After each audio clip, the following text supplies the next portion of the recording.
예수께서 하나님의 아들이심을 믿는 자가 아니면 세상을 이기는 자가 누구냐? 이는 물과 피로 임하신 이시니 곧 예수 그리스도시라. 물로만 아니요 물과 피로 임하셨고 증언하는 이는 성령이시니 성령은 진리니라. 증언하는 이가 셋이니 성령과 물과 피라. 또한 이 셋은 합하여 하나이니라. 아멘. 오늘은 성령과 우리 물과 피와 성령으로 승리하기라는 제목으로 여러분과 말씀을 나누겠습니다. 이 시간 앞뒤 좌우 네 분씩 이렇게 오늘 제목으로 축복해 주시기 바랍니다. 물과 피와 성령으로 승리하십시오. 시작!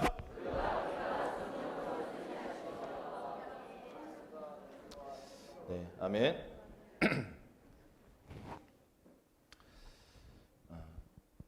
오늘 5절 말씀에서 사도 요한은 이렇게 말씀하고 있습니다. 예수께서 하나님의 아들이심을 믿는 자가 아니면 세상을 이기는 자가 누구냐 이렇게 반문하고 있습니다. 여기서 요한이 말하고 있는 것은 뭡니까? 예수님께서 하나님의 아들이시고 우리를 위해서 십자가에서 세상과 마귀를 이기셨다는 이 사실을 믿는 사람은 이 세상을 이길 수 있다는 것입니다. 이 말을 반대로 뒤집으면 어떤 말입니까? 예수님께서 하나님의 아들이시라는 것을 믿지 않는 사람들, 그 믿음이 없는 사람들은 죄와 마귀와 저주와 질병과 절망과 죽음을 이길 수 있는 힘이 없다는 것입니다. 때문에 오늘 사도 요한은 5절 이후에 이 짧은 석절의 말씀을 통해서 세상을 이기는 승리하는 그리스도인이 예수님에 대해서 무엇을 확고하게 믿고 깨달아야 되는지를 설명하고 있습니다. 첫 번째, 세상을 이기는 믿음을 가지기 위해서는 우리는 예수님이 이 땅 가운데 오신 방법에 대해서 명확하게 알아야 합니다. 오늘 6절에 보니까 예수님이 무엇으로 임하셨다라고 말씀하고 있습니까? 물과 피로 임하셨다. 여러분, 예수님이 물과 피로 임하셨다는 것이 무슨 뜻일까요? 아마 우리들은 예수님이 물로 오셨다는 것보다는 아마 피로 오셨다는 것이 금방 더 와닿고 여러분들이 아마 다 대부분 이해하고 계신 줄로 믿습니다. 그래서 우리 예수님께서 피로 오심에 대해서 먼저 한번 간단하게 살펴보겠습니다. 우리가 잘 아는 것처럼 이 예수님의 피는 십자가에서 우리를 위해서 흘리신 그 예수님의 보혈을 가리키는 것입니다. 하나님의 아들 예수님께서 왜 우리를 위해서 십자가에서 피를 흘리고 죽으셔야 하셨을까요? 히브리서 9장 22절에 이렇게 말씀합니다. 율법을 따라 거의 모든 물건이 피로써 정결하게 되나니 피 흘림이 없은즉 사함이 없느니라. 모든 죄가 정결하게 씻김받고 사함받기 위해서는 반드시 피 흘림이 있어야 하기 때문입니다. 성경은 우리가 예수님을 우리 마음문을 열고 영접하는 그 순간에 그분의 보혈이 우리의 마음을 깨끗하게 씻긴다고 말씀하고 있습니다. 요한일서 1장 7절에 이렇게 말씀합니다. 그가 빛 가운데 계신 것 같이 우리도 빛 가운데 행하면 우리가 서로 사귐이 있고 그 아들 예수의 피가 우리를 모든 죄에서 깨끗하게 하실 것이요. 저와 여러분은 원래 우리 피 속에 우리 조상인 아담의 그 죄와 부패를 담고 태어났습니다. 그렇기 때문에 예수님은 마태복음 15장 19절 20절에서 영적으로 이렇게 오염된 피를 가지고 태어난 우리들의 인생에 이들의 심령 가운데서 나오는 것이 어떠한 것들인지 적나라하게 말씀하고 있습니다. 마음에서 나오는 것은 악한 생각과 살인과 간음과 음란과 도둑질과 거짓 증언과 비방이니 이런 것들이 사람을 더럽게 하는 것이요. 타락한 인간들의 마음은 우리의 혈류 안에 계속해서 이런 쓰레기 같은 이런 죽음들을 뿜어내고 공급하고 있는 것입니다. 성경은 이 세상 그 누구도 이러한 죽음에서 벗어날 수 없다라고 우리에게 분명히 말씀하고 있습니다. 그렇기 때문에 저와 여러분, 우리에게는 죄에 오염되지 않은 피, 참된 생명을 가진 그 피가 수혈되지 않으면 우리는 결국 영원한 사망에 이를 수밖에 없는 것입니다. 그래서 하나님은 예수님을 이 땅에 보내셔서 예수님의 완전한 피를 인류의 생명을 위해서 흘리게 하셨습니다. 하나님의 그 생명을 담은 예수님의 피가 저와 여러분에게 하나님의 생명을 가져다 주었습니다. 베드로전서 1장 18절 19절에 보니까 예수님의 완전한 피와 그 효력을 이렇게 설명합니다. 너희가 알거니와 너희 조상이 물려준 헛된 행실에서 대속함을 받은 것은 은이나 금 같은 없어질 것으로 된 것이 아니요 오직 흠없고 점없는 어린 양 같은 그리스도의 보배로운 피로 된 것이니라. 바로 우리를 위해서 십자가에서 흘리신 예수님의 그 피는, 그 보배로운 피, 즉 그 보혈은 우리를 죽음 행실에서 완전하게 영원히 해방시켜 주었습니다. 그래서 예수님을 영접하고 그 보혈로 씻김받은 우리의 마음은 그리스도의 그 보혈로 말미암아 예수님의 본성과 예수님의 생명을 우리 안에 공급하고 뿜어내기 시작하는 것입니다. 우리는 바로 이렇게 피로 임하신 예수님과 그분의 피의 권세와 능력에 대해서 바르고 확고한 믿음이 있을 때에 구원의 확신 위에 서서 세상을 향해서 우리가 승리할 수 있습니다. 그러면 두 번째로 예수님이 물로 오셨다는 것은 무슨 말일까요? 여러분, 물의 가장 큰 역할이 뭡니까? 더러움을 씻는 거죠. 그리고 만물에게 생명을 주는 역할이 물의 역할입니다. 에베소서 5장 26절에서는 말씀이 우리의 더러움을 씻어주는 물이라고 말씀하고 있습니다. 이는 곧 물로 씻어 말씀으로 깨끗하게 하사 거룩하게 하시고 자기 앞에 영광스러운 교회로 세우사 티나 주름 잡힌 것이나 이런 것들이 없이 거룩하고 흠이 없게 하려 하심이라. 이제 더위가 한풀 꺾이긴 했지만 그래도 아직까지는 우리가 매일 샤워하지 않으면 우리 몸에서 냄새가 나고 더러워서 아마 며칠을 우리가 가지 못할 것입니다. 마찬가지로 저와 여러분들의 이 마음속에서 시기, 질투, 미움, 혈기, 음란이 계속적으로 오염된 상태로 있으면 얼마나 더럽고 냄새나서 그 사람 가까이 하고 싶지 않겠습니까? 이런 오염된 우리의 속사람을 깨끗하게 씻기 위해서는 영적인 물이 있어야 합니다. 바로 하나님의 말씀의 물은 우리의 심령의 거듭남의 씻음, 그리고 성령으로 새롭게 함을 우리에게 공급하는 것입니다. 물로 오신 예수님은 우리를 씻기고 살리는 말씀으로 오신 그 예수 그리스도이십니다. 이사야서 55장 10절 11절에 예수님의 그 물로 임하신 그 말씀의 물로 임한 말씀의 사역을 이렇게 이사야 선지자가 아름답게 비유하고 있습니다. 제가 읽어드리겠습니다. 이는 비와 눈이 하늘로부터 내려서 그리로 되돌아가지 아니하고 땅을 적셔서 소출이 나게 하며 싹이 나게 하여 파종하는 자에게 종자를 주며 먹는 자에게 양식을 줌과 같이 내 입에서 나가는 말도 이와 같이 헛되이 내게로 돌아오지 아니하고 나의 기뻐하는 뜻을 이루며 내가 보낸 일에 형통함이니라. 하나님의 말씀은 하늘에서 내리는 비와 눈처럼 그냥 그것이 와서 헛되이 그냥 증발하는 것이 아니라 그 물과 그 눈이 땅을 적시고 그것이 흐르는 곳마다 생명을 내고 소출을 내고 양식을 주고 모든 하는 일에 형통함을 준다고 말씀하고 있습니다. 바로 물로 오신 예수님은 이렇게 하나님의 생명의 사역을 우리에게 하시는 분인 줄 믿습니다. 그래서 요한복음 1장 14절은 예수님에 대해서 말씀이 육신이 되어 우리 가운데 거하시매라고 말씀하고 있습니다. 따라서 예수 그리스도께서 물과 피로 임하셨다는 것은 물, 곧 말씀이 육신이 되어 오신 예수님이 보혈을 흘리시고 우리를 위해서 죽으셨다는 것을 의미하는 것입니다. 자, 6절 후반절에 보니까 바로 이 진리, 이 물과 피로 임한 예수님에 대해서 누가 증언하고 있다고 말씀하고 있습니까? 성령님께서 그것을 증언하고 계신다고 말씀하고 있습니다. 성령님께서 말씀으로 오신 예수님에 대해서, 성령님께서 우리를 위해 설레신 예수님의 그 보혈의 공로를 우리가 깨닫고 확실히 이해하고 믿을 수 있도록 도와준다라고 말씀합니다. 성령님께서 말씀이신 예수님을 어떻게 증언하십니까? 여러분, 이 성경에 기록된 말씀 우리는 헬라어로 로고스의 말씀, 기록된 말씀이라고 우리는 말합니다. 그런데 이 로고스의 기록된 변치 않은 이 말씀이 성령님에 의해서 그날 아침에 그 순간에 내가 기도하고 묵상했을 때 그것이 성령님에 의해서 깨달아지고 풀어져서 나에게 주시는 그 하나님의 그 말씀을, 내게 역사하는 말씀을 우리는 레마라고 합니다. 성령님은 성경의 그 저자들을 통해서 저자들에게 깨달음을 주시고 저자들에게 계시를 주셔서 그 저자들은 레마의 말씀을 받아서 기록을 했습니다. 그래서 그 기록된 로고스의 말씀이 저와 여러분에게 오늘 우리에게 전해지고 있는 것입니다.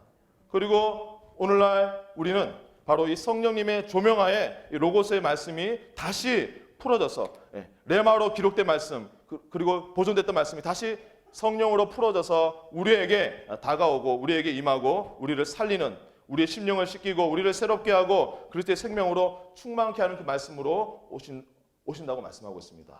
바로 성령님은 이렇게 말씀이신 예수님을 항상 우리에게 증언해 주십니다.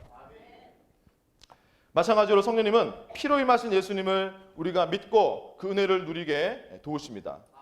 히브리서 10장 12절 14절 신약성경 363페이지에 있는 이 말씀에 이렇게 말씀하고 있습니다. 제가 한번 읽어드리겠습니다. 오직 그리스도는 죄를 위하여 한 영원한 제사를 드리시고 하나님 우편에 앉으사 그가 거룩하게 된 자들을 한 번의 제사로 영원히 온전하게 하셨느니라. 지금 히브리서 기자는 성령님의 도움이 없이는 저와 여러분이 도저히 믿을 수 없는 복음의 진리를 말씀하고 있습니다. 방금 제가 읽었던 히브리서 10장 12절 14절 말씀, 이 구절을 제가 쉽게 설명하면 이런 말씀입니다. 예수님께서 십자가 위에서 저와 여러분의 과거, 현재, 미래 모든 죄에 대해서 한 영원한 제사, 즉 구약 시대에 흠없는 양이 그 주인의 죄를 대신해서 피 흘리고 불에 태워지고 죽은 것처럼 예수님께서 당신의 피를 쏟으시고 죽으심으로 말미암아 단 한 번의 희생 제사를 드리셨다는 것입니다. 그런데 그 단 한 번의 희생 제사의 효력이 뭐라고 말씀하고 있습니까?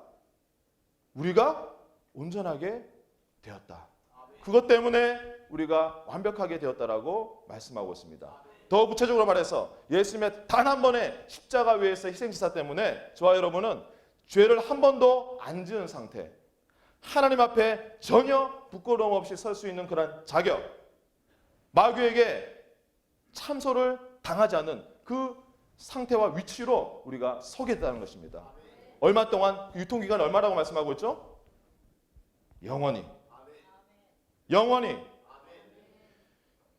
여러분, 이 히브리서 10장 12절 14절 말씀이 여러분 진리의 말씀인 줄 믿습니까? 그럼 제가 한 가지 질문 드리겠습니다. 나는 하나님 앞에 완전 무결한 완전한 자입니다 라고 자신하시는 분들은 한번 조용히 눈을 감고, 지금 다 눈을 감아주시기 바랍니다. 서로 눈치 보실 수 있으니까 한번 손을 들어주시기 바랍니다. 하나 둘 셋.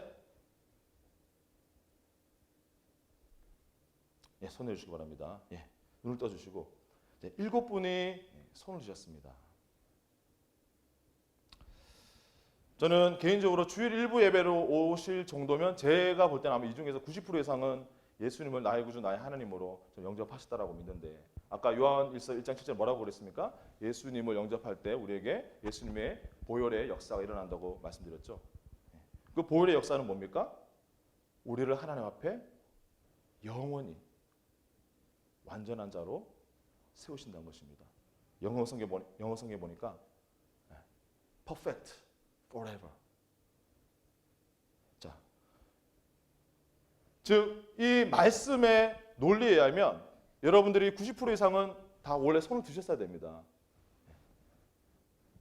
내 행위가 완전해서가 아니라 나에게는 예수님의 보혈이 덮여있기 때문에.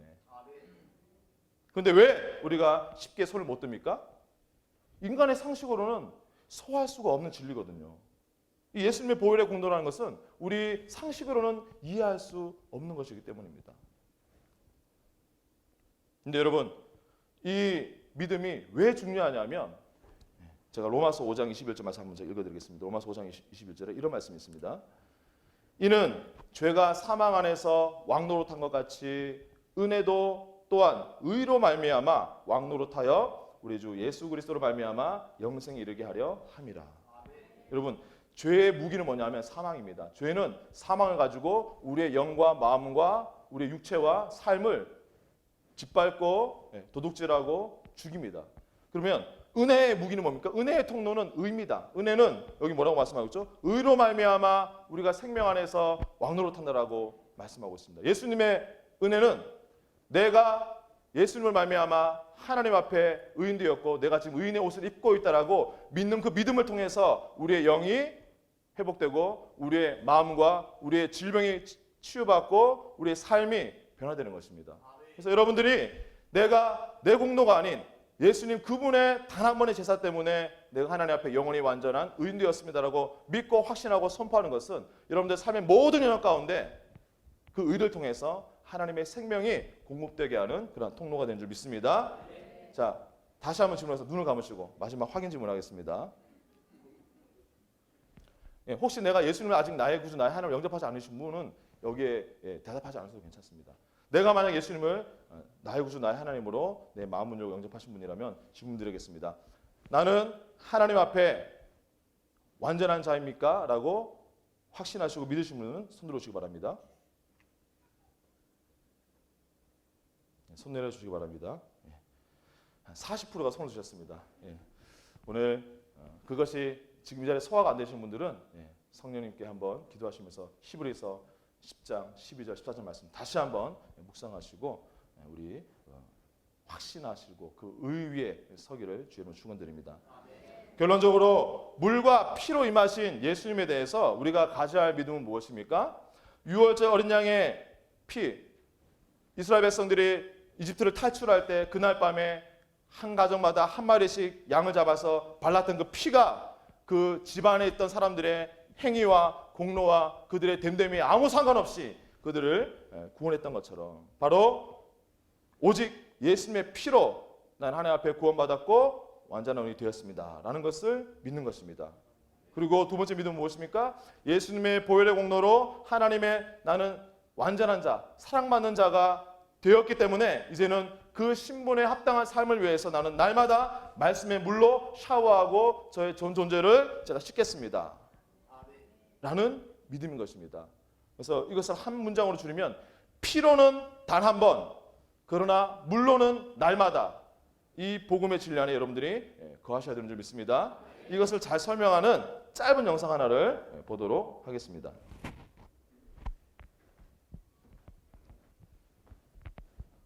불 좀 뒤에 꺼주시면 좋겠습니다. 99. 순도 99.9% 순금인데 순금에 때가 많이 묻었네요. 진흙이 묻었고. 자, 이 순금이 진흙이 묻었다고 해서 은이 되고 동이 됩니까? 그렇지 않습니다. 때가 묻었지만 물로 씻으면 순금이고 이 순금은 때가 묻든 안 묻든 그냥 순금입니다. 때가 묻으면 어떻게 하면 됩니까? 물로 씻으면 됩니다. 마찬가지입니다. 이것은 여기 보니까 99.99% 이렇게 해놨는데 여러분 금은 변하지 않는 재료죠. 저와 여러분은 90.99%가 아니라 몇 퍼센트죠? 하나님의 몇 퍼센트 자녀입니까? 100%의 영원히 순결한 완전한 자입니다. 우리는 믿음을 갖지만 또 우리는 또 넘어지고 범죄할 수 있습니다. 그럼 우리 뭐 하면 됩니까? 말씀의 물로 씻으면 됩니다. 회개하고 말씀 큐티하고 통독하고 말씀 들으시면서 씻으시면 됩니다. 여러분들의 정체성, 하나님의 자녀, 의인의 정체성은 절대로 예수님 내가 진실되게 영접했다라면 변하지 않는 것입니다. 마지막으로 8절에 이렇게 말씀하고 있습니다. 성령과 물과 피라 또한 이 셋은 합하여 하나이니라. 이 구절이 바로 오늘의 결론입니다. 쉽게 말해서 성령과 물과 피가 같은 목표를 향해서 함께 작용하면서 바로 그 꼭지점, 그 표대이신 예수님에게로 모아주고 수렴된다는 뜻입니다. 이 세 가지 증거들이 우리 안에서 함께 작용하면서 예수님이 우리를 통해서 역사하시게 되시고 또 예수님이 내 삶 가운데 나타나게 되시는 것입니다. 그것을 말미암아 우리는 오늘 사도 요한이 얘기했던 세상을 이기는 믿음의 삶을 살 수가 있습니다. 자, 우리가 이러한 세상을 이기는 믿음을 위해서 우리가 요약하면 첫 번째로 믿음으로 내가 예수님의 십자가의 공로로 하나님 앞에 의인되었음을 고백하면서 날마다 예수님의 보혈을 여러분들의 영혼과 모든 삶의 터전 가운데 뿌리면서 여러분들이 기도하시면 되는 것입니다. 아까 우리 대표 기도하신 권사님께서 예수님 보혈로 우리를 덮어주시고 정결케 해달라고 기도하셨는데 너무나 필요한 기도입니다. 구약시대 제사장들은 하루에 2번 아침 저녁에 어린 양의 피를 뿌리고 그 번제로 제사를 드려야 했지만 신약시대 예수님의 십자가 사건 이후에 살고 있는 저와 여러분들은 복음으로 왕같은 제사장이 되었기 때문에 우리는 이제 더 이상 눈에 보이는 어린 양의 피를 잡을 필요 없이 믿음으로 예수님의 피를 우리가 기도하며 선포하며 우리의 영혼 위에, 우리의 가정 위에, 여러분들의 자녀 위에 뿌리면 그 보혈의 능력과 은혜로 새로워지게 되는 것입니다. 다음으로 말씀의 물로 우리의 영혼은 날마다 씻고 말씀의 물을 충분히 마시기를 축원드립니다. 네. 광교 갔더니 우리 김석현 목사님이 자신은 하루에 30분씩 큐티한다고 이렇게 큐티 간증을 하시는데 그거를 제가 눈치로는 성도들은 큐티 정말 너무 어렵다 이렇게 느끼시는 것 같아요. 저는 큐티하는데 5분을 절대로 넘지 않습니다. 여러분들 큐티 너무나 쉽고 가볍고 정말 너무 좋은 것이니까 여러분들이 부담 갖지 마시고 기도 딱 성령님 이 말씀 깨닫게 해주십시오. 기도하고 또 이 말씀을 이해하는 것을 방해하는 제 죄를 씻어주십시오. 기도하시고 딱 2번 정독하고 덮고 여러분들이 혹시 밑줄 그은 것 또는 하나님 말씀하신 그 말씀 붙들고 기도하시면 됩니다. 잠언 4장 20절 22절에서 말씀에 대해 이렇게 명령합니다. 내 아들아 내 말에 주의하며 내가 말하는 것에 내 귀를 기울이라. 그것을 네 눈에서 떠나게 하지 말며 네 마음속에 지키라. 그것은 얻는 자에게 생명이 되며 그의 온 육체 건강이 됨이니라. 우리가 성경 말씀을 항상 듣고 읽으면서 우리 마음속에 킵하고 있으면 그 말씀이 우리의 마음의 생명이 될 뿐만 아니라 저와 여러분의 온 육체와 모든 장기와 모든 몸의 구석구석에 건강하고 치유하는 양력이 된다고 말씀하고 있습니다. 제가 병원 신방에서 항상 제가 심한 환자들에게는 49절 말씀 치료하는 49절 뽑아드리는데 어떤 분들은 뽑아드려도 별로 열심히 안 읽는 분이 있어요. 굉장히 제가 안타깝습니다. 어제 같은 경우는 그분이 별로 열심히 안 읽었길래 그냥 가서 제가 그냥 또 병상에서 제가 성만찬 제가 치르면서 예수님의 피가 살리고 예수님의 살이 하나님의 생명을 공급합니다. 이렇게 하도 이렇게 안 하시길래 성만찬도 제가 드리고 왔는데 여러분 말씀을 많이 들으시면 여러분들이 전 육체가 건강해지게 되는 줄 믿습니다. 로마서 10장 17절에 그러므로 믿음은 들음에서 나며 들으면 그리스도의 말씀으로 말미암았느니라. 얼마나 감사한 말씀입니까? 우리가 말씀의 전문가가 되거나 말씀의 학자가 되거나 우리가 말씀을 통달하지 않아도 듣기만 해도 믿음이 생긴다라고 말씀하고 있습니다.